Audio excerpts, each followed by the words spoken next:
It turns out that Ricky Gervais watches the Young Turks, which is excellent.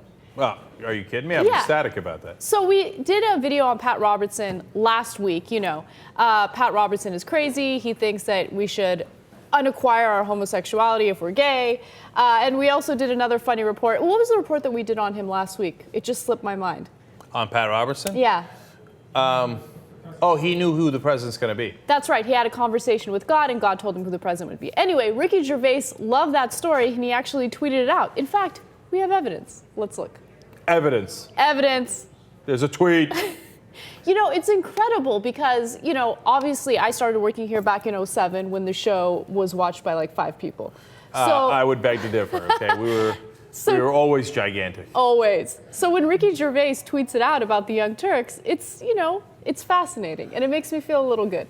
No, and the reason that I'm particularly excited about that is when I ran into Will Ferrell and he knew about the Young Turks. I mean, it's because I respect those guys. I think they're hilarious, both of them. And remember, we defended Ricky Gervais after he received a tremendous amount of criticism after the Golden Globes. You know, he made fun of a lot of A-listers and, you know, he was completely bashed in the media because of that. But what I love is that Ricky Gervais is going to host the Golden Globes for the 3rd time in a row, and he's doing so to basically give everyone the middle finger and tell them, see, I can come back and I can do whatever the hell I want. Basically, he wants to pull an Anna and be like, see, what now? Oh, I love what now moments. In fact, he was on the Ellen show, and during the interview, he says, I knew what I was doing, you know, referring to the jokes that he was making about the celebrities.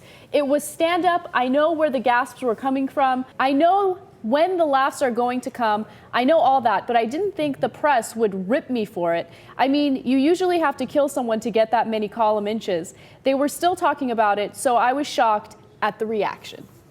You know, I'm surprised at his reaction on that, though, because that's the kind of stuff the press loves. Are you kidding me? Actually, if you killed someone, like in the middle of a war, they wouldn't pay any attention. Like, oh, like 1 million Iraqis died, they hardly paid it any attention. I mean, could have been as low as 150,000 civilians in Iraq. But I mean, if one celebrity is saying something mean or interesting about another celebrity, Ricky, what are you, crazy? That's like their dream come true. They're like, oh, when celebrities fight, right? So of course you're going to get massive coverage for that. Right, absolutely. And if anything, no one is like bashing him in a negative way, I don't think. They're just trying to make it a bigger... people were. No, back then, are you kidding me? I think they were just trying to make it a bigger story than it actually was. Both. Maybe some of the celebrities were butthurt about it, but who cares? Like, do you really think the media was outraged at it? And do you think the Golden Globes was outraged by it? No, yes. The Golden Globes loved it, but that's why they're having him on for the 3rd time in a row. No. Look, I disagree with you a little bit there. So, yes, the media loved it for the frenzy, but some of them were like, oh, I am aghast, as the media in Washington is whenever you criticize a politician. They're like, oh my God, I was just with Senator Jim Jablowski the other day. We were having cocktails. How dare you? How very rude of you, right? And then the other part of it is the Golden Globes were pissed because they're like, what are you doing, man? We need all those celebrities to show up.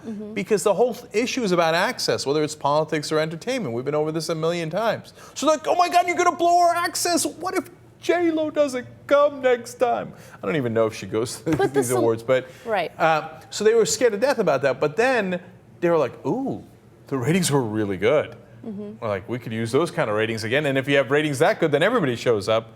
Like, oh, never mind, Ricky. Wait a minute. We're just kidding with you. What are you, crazy, you bloke? Come on, come back to our flat. I think it's beyond the ratings, though, Cenk, because these celebrities want to get a Golden Globe. They want to attend. I mean, once they get a Golden Globe, then they have bragging rights. So you think that they're going to, like, give the Golden Globes the middle finger? No, but you think they don't have publicists who were yelling their heads off at the Golden Globes saying, how dare you, we come in here and we do this, and someone said something unkind about my star. How could you? Of course, that's what those PR agents do. Yeah. So they had to go through all of that and then make a tough call on it.